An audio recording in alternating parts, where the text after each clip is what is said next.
சட்டம் மாறி வந்து மண்ணை முட்டும் காலில் சூழ்ந்து கைகள் தட்டும் வாழியவே. என்னவராட்சி திசைகள் எட்டும் நம்மவராற்றல் விண்ணை முட்டும் எட்டு திக்கும் முரசு கொட்டும் வாழியவே.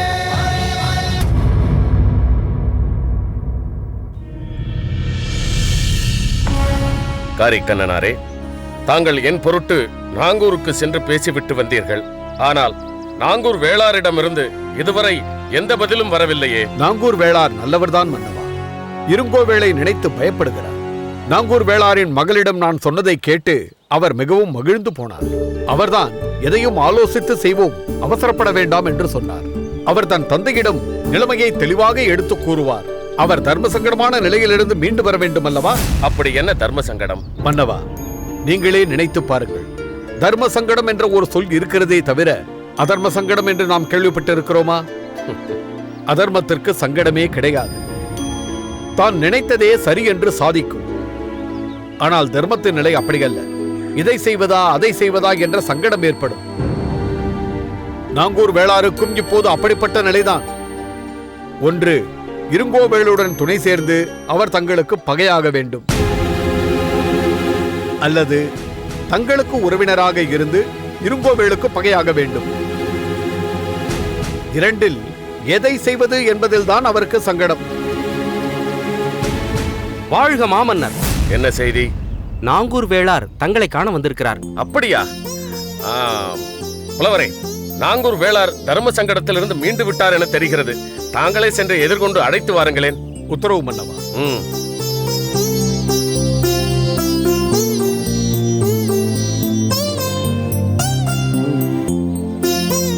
வாருங்கள்.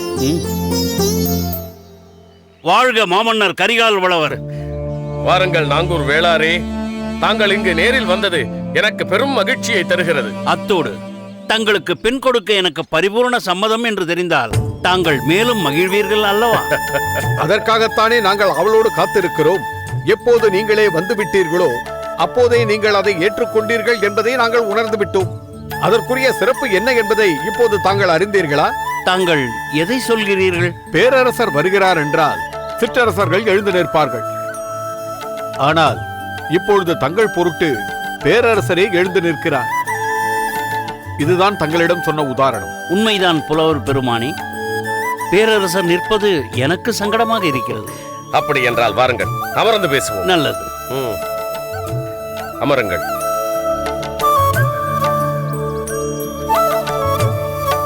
நாங்கூர் வேளாரே, காரிக்கண்ணனார் தாங்கள் சொன்ன அனைத்தையும் என்னிடம் சொன்னார்.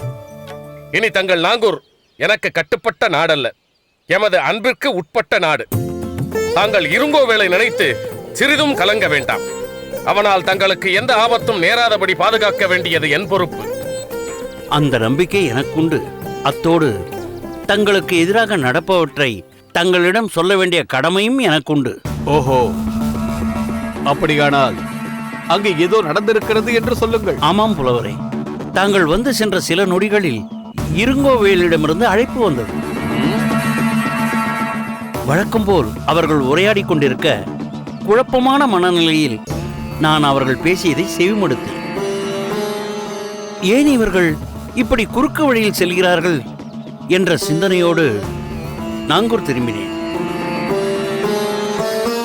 அப்பொழுதுதான் என் மனைவி தாங்களும் என் மகளும் எந்த சூழ்நிலையில் சந்தித்துக் கொண்டீர்கள் என்பதையும் வானவன் மாதேவியும் தங்களையே சிந்தித்துக் கொண்டிருக்கிறாள் என்பதையும் தெளிவுபடுத்தினாள். அதனால்தான் காலையே புறப்பட்டு வந்தேன். ஏதோ குறுக்கு வழி என்று சொன்னீர்களே, அது என்ன? நாம் முறையாக அறிவித்து போர் நடத்தினால் வெற்றி பெற முடியாது. திடீரென்று தாக்குதல் நடத்தி நிலைகுலையை செய்து தங்களை கொன்றுவிட வேண்டும் என்று திட்டமிட்டார்கள். சதி செயல் புரிவதை இருங்கோவேலின் இயல்பாகிவிட்டது. இதில் இன்னும் யார் யார் பங்கு கொண்டிருக்கிறார்கள்?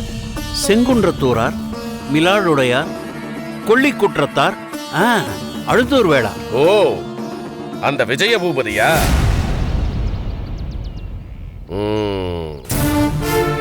இனியும் நாம் தாமதிக்க தேவையில்லை.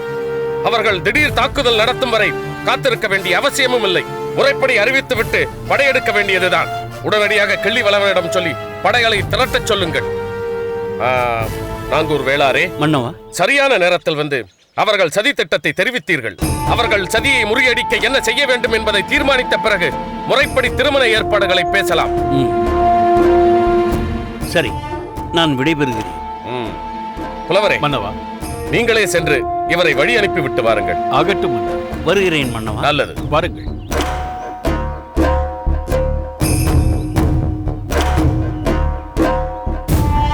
அண்ணா, வா மங்கம்மா, நீ எப்பொழுது வந்தாய்? தாங்கள் நாங்கூர் வேளாருடன் பேசும்போதே நான் வந்துவிட்டேன். வேளியர்கள் மேல் படையெடுக்க வேண்டும் என்று தாங்கள் தீர்மானித்ததையும் கேட்டேன். அந்த இருங்கோவல் எனக்கே அறைகூவல் விடுகிறான். விஜய் பூபதி அவனை தூண்டி விடுகிறான். யானைக்கு குறிவைத்து வேலெறியும் நான் கானகத்து சிறுமுயலை அம்பெய்தி கொல்வதா என்று விட்டு வைத்தேன். கான முயலெய்து அம்பினில் யானை படைத்த வேல் ஏந்தல் இனிது எனும் குரல் நெறியில் நான் நிற்க நினைத்தேன். அதை உணராத அந்த அற்பர்கள் என்னை அலட்சியமாக நினைத்து விட்டார்கள். இனியும் நான் அவர்களை எப்படி விட்டு வைக்க முடியும்? அண்ணா, தாங்கள் அந்த போருக்கு போவதற்கு முன் என்னுடைய கோரிக்கை ஒன்றை ஏற்றுக்கொள்வீர்களா? நீ ஒன்றை கேட்டு நான் என்றாவது மறுத்திருக்கிறேனா? என்ன வேண்டும் கேள். தாங்கள் விஜய பூபதியை விட்டுவிட வேண்டும். என்ன? ஏன் இப்படி பேசுகிறாய்? நான் அவரை மனமாற விரும்புகிறேன். அவரும் முறைப்படி தங்களிடம் பெண் கேட்டு என்னை மணந்து கொள்ள காத்திருக்கிறார். மங்கம்மா, ஏன் இப்படி செய்தாய்? எப்பொழுது அவனை சந்தித்தாய்? உன்னை மனமுடிக்க வருபவன் தான் பகைவர்களோடு சேர்ந்து கொண்டு சதித்திட்டம் தீர்த்துகின்றானா? நடக்கும் சதி செயல் அனைத்திற்கும் மூல காரணம் அவன்தான் என்பது உனக்கு தெரியாதா? பகைவனோடு உறவு கொண்டாட உன் மனம் எப்படி துணிந்தது? அவரை சந்தித்த நேரத்தில் அவர் இப்படியெல்லாம் மாறுவார் என்று எனக்கு தெரியாது. இனி அவர் இல்லாவிட்டால் எனக்கு வாழ்க்கையே கிடையாது. உன் விருப்பம் நிறைவேற வேண்டுமானால் அதற்கு ஒரே ஒரு வழி இருக்கிறது. என்னவென்று கூறுங்கள். எப்படியாவது நான் நிறைவேற்றுகிறேன். இருங்கோவேளை விட்டு விஜயபூபதி விலகி வந்துவிட வேண்டும். இனி இருங்கோவேல் செயல்களில் எதிலும் விஜயபூபதி கலந்து கொள்ளக்கூடாது. இதற்கு சம்மதித்தால் நானும் என் தங்கையை அவனுக்கு மனம் செய்து தர தயாராக இருக்கிறேன் என்று கூறு. அதை அவன் ஏற்றுக்கொண்டால் உன் திருமணம் பற்றி நாம் தீர்மானிக்கலாம்.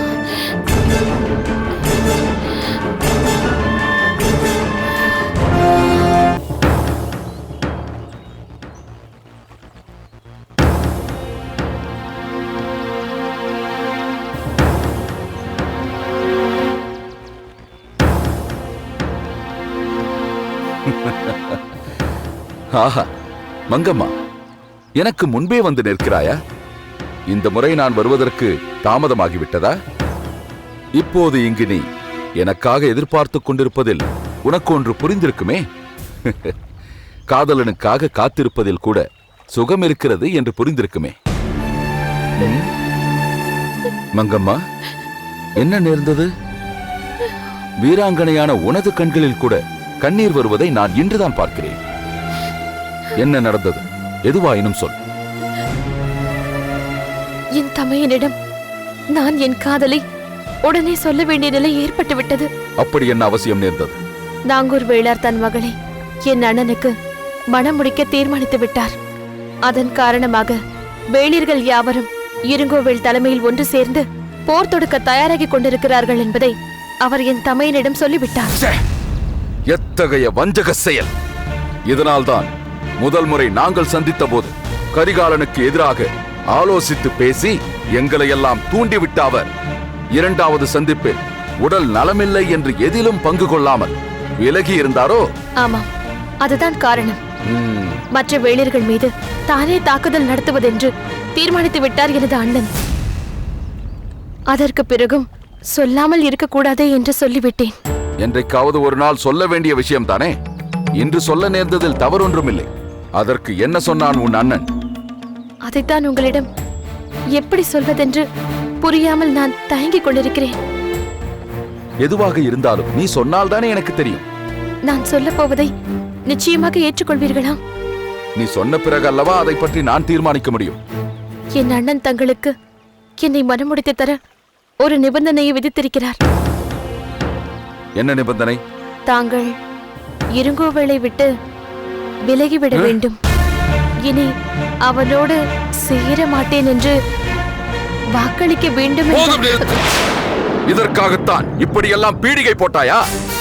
இந்த விஜய பூபதி தன் உயிரினும் மேலான நண்பனை விட்டு விலகி வர வேண்டுமா? ஒருபோதும் அது நடக்காது என்று உன் அண்ணனிடம் போய் சொல். நில்லுங்கள். நமது காதலை பற்றி சற்று நினைத்து பாருங்கள். என்னுடைய நட்பை பலி கொடுத்துத்தான் உன்னுடைய காதலை பெற வேண்டும் என்றால் அப்படி ஒரு காதல் எனக்கு தேவையில்லை. உங்களையே நம்பி இருக்கும் என் நிலையை நினைத்து பார்த்தீர்களா? என் நிலையை மாற்றிக்கொண்டுதான் உன்னை அடைய முடியும் என்றால் நான் அதை ஏற்றுக்கொள்ள முடியாது. தாங்கள் எனக்காக தங்கள் நண்பனை துறந்து வந்து விடக்கூடாதா? நீ எனக்காக உன் தமையனை துறந்து வந்துவிடு. இப்படியே சென்று என் நண்பனின் முன்னிலையில் திருமணம் செய்து கொண்டு வாழ்வோம். அது எப்படி முடியும்? அது உன்னால் முடியாது என்றால் இது மட்டும் என்னால் எப்படி முடியும்? பிரபு, நான் சொல்வதை கேளுங்கள். தயவு செய்து அவர் நட்பை மறந்து விடுங்கள். அப்படியானால் நீயும் நம் காதலை மறந்துவிடு. பிரபு, என்னை மறந்துவிடு. பிரபு.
பிரபு, சோழ மன்னன் அனுப்பிய ஓலை வந்தது முதலே தாங்கள் அமைதி இழந்து விட்டீர்கள். பேரரசர்கள் எவ்வளவு பேராசைக்காரர்கள் என்பதற்கு இந்த கரிகாலனும் ஒரு உதாரணமாகிவிட்டான். அதனால்தான் பெருந்தேவி அவன் மேல் திடீர் தாக்குதல் நடத்தி பூம்புகாரையை புழுதிமேடாக்கி விடலாம் என்று திட்டம் தீட்டியிருக்கிறோம்.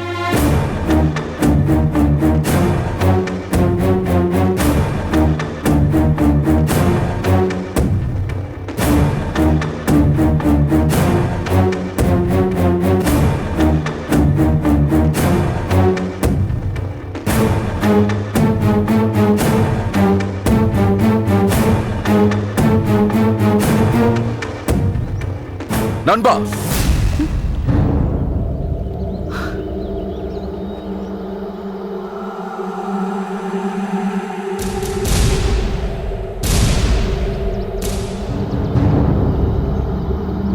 வா விஜய பூபதி, நீ வருகின்ற அவசரத்தை பார்த்தால் நாம் தீட்டிய திட்டத்தில் வெற்றி பெறப் போகிறோம் என்று நினைக்கிறேன். இல்லை நண்பா, இல்லை. நம் திட்டங்கள் அனைத்தும் தவிடுபொடியாகிவிட்டன. என்ன சொல்கிறாய் நண்பா? நாம் வகுத்த திட்டங்களை அந்த கரிகாலனிடமே சொல்லி அவனை எச்சரிக்கைப்படுத்தி விட்டான் அந்த நாங்கூர் வேளாண். என்ன, நாங்கூர் வேளாளா? ஆம். நம்மில் ஒருவராக இருந்த அவரை ஏன் இப்படி செய்ய வேண்டும்? பேரரசனுக்கே மாமனாராக போகிறான் அல்லவா, அதனால் அதற்கு நியாயமாக நடந்து கொள்கிறான். கரிகாலனுக்கு சாதகமாக மாறிவிட்டான்.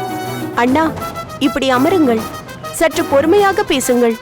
இல்லையம்மா, நாம் பொறுமையாக இருந்ததின் விளைவுதான் இந்த அளவிற்கு போய்விட்டது. அந்த நாங்கூர் வேளாண் நாங்கள் அன்று தாக்குதல் திட்டம் தீட்டும் போதே பட்டும் படாமல் பேசினான். இருங்கோவேள் அதை பற்றி கேட்டதற்கு உடல் நலம் சரியில்லை என்று நாடகமாடிவிட்டார். ஆனால் அதற்கு முன்பே அவர்களுக்குள் திருமண பேச்சு நடந்திருக்கிறது. நாங்கூர் வேளாண் மகள் வானவன் மாதேவியை கரிகாலனுக்கு திருமணம் செய்து தருவதென்று தீர்மானித்திருக்கிறார்கள். ஓ, அதனால் தான் அந்த துரோகி அங்கே சென்று எல்லாவற்றையும் கூறிவிட்டானா?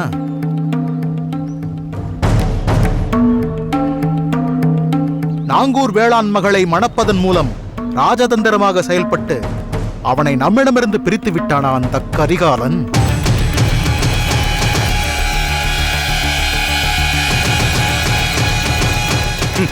இதற்கே இப்படி குமருகிறாயே நண்பா?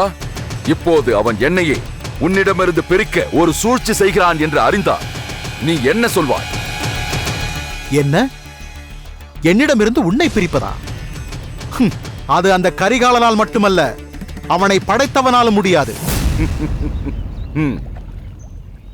அண்ணா, அப்படி என்ன சூழ்ச்சி செய்கிறான் அந்த கரிகாலன்? அதை சொல்லவே என் நா கூசுகிறது. வேண்டாம், விடம்மா. ஏன்? எங்களிடமும் சொல்லக்கூடாதா? அதற்காக இல்லை. பிறகென்ன, சொல்லுங்கள். கரிகாலனின் தங்கை மங்கம்மாவை நான் ஒரு முறை சந்திக்கும்படி நேர்ந்தது. ஆனால் அப்போது அவள் கரிகாலனின் தங்கை என்று எனக்கு தெரியாது.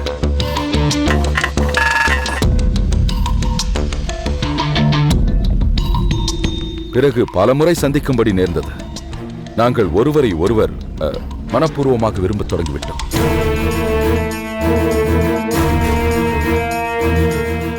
பிறகு அவள் கரிகாலனின் தங்கை என்று அறிந்ததும் நான் அவளை விட்டு விலகி செல்ல முயன்றேன்.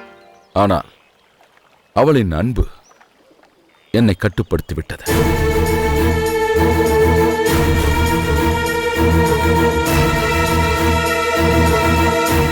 எங்கள் காதலை தெரிந்து கொண்ட கரிகாலன் நான் உன்னை விட்டு பிரிந்து அவன் பக்கம் வந்து விடுவதானால் அவன் தங்கையை எனக்கு மனம் செய்து தருவதாக கூறி சூழ்ச்சி செய்ய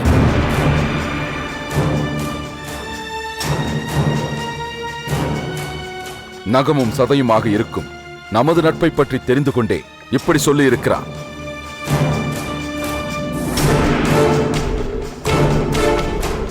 நகத்தை விட்டு சதை பிரியுமா? உடலை விட்டு உயிர்தான் விலகுமா? ஆனால் தாங்களும் அவளை விரும்பி இருக்கிறீர்களே அண்ணா. அதற்காக இப்படிப்பட்ட கேவலமான நிபந்தனையை என்னால் ஏற்க இயலாது. பிறகு எனக்கும் நாங்கூர் வேளானுக்கும் என்ன வித்தியாசம்? விடம்மா, நான் மங்கம்மா என்ற ஒருத்தியை சந்திக்கவே இல்லை என்று நினைத்துக் கொள்கிறேன். அருகில் உள்ள காவிரிக்கு சென்று அவளுக்கும் சேர்த்து ஒரு முழுக்கு போட்டு விடுகிறேன். சற்று பொறு நண்பா, அவசரப்பட்டு அப்படியெல்லாம் செய்து விடாதே. நீ உன் காதலையும் இழக்க தேவையில்லை, என் நட்பையும் பிரிய தேவையில்லை. அது எப்படி முடியும்? நாங்கூர் வேளான் நம்மை காட்டிக் கொடுத்து விட்டதால் நாம் இப்போது அவசரப்பட்டு எதுவும் செய்ய முடியாது. அதே நேரம் சோழ நாட்டில் நடக்கும் நிகழ்ச்சிகளும் நமக்கு தெரிந்தாக வேண்டும். அதற்காக என்ன செய்ய வேண்டும் என்கிறாய்? நாளை காலை நீ நேராக கரிகாலனிடம் செல். உன் காதலுக்காக என்னை உதறி தள்ளிவிட்டதாக அவனிடம் சொல். நண்பா!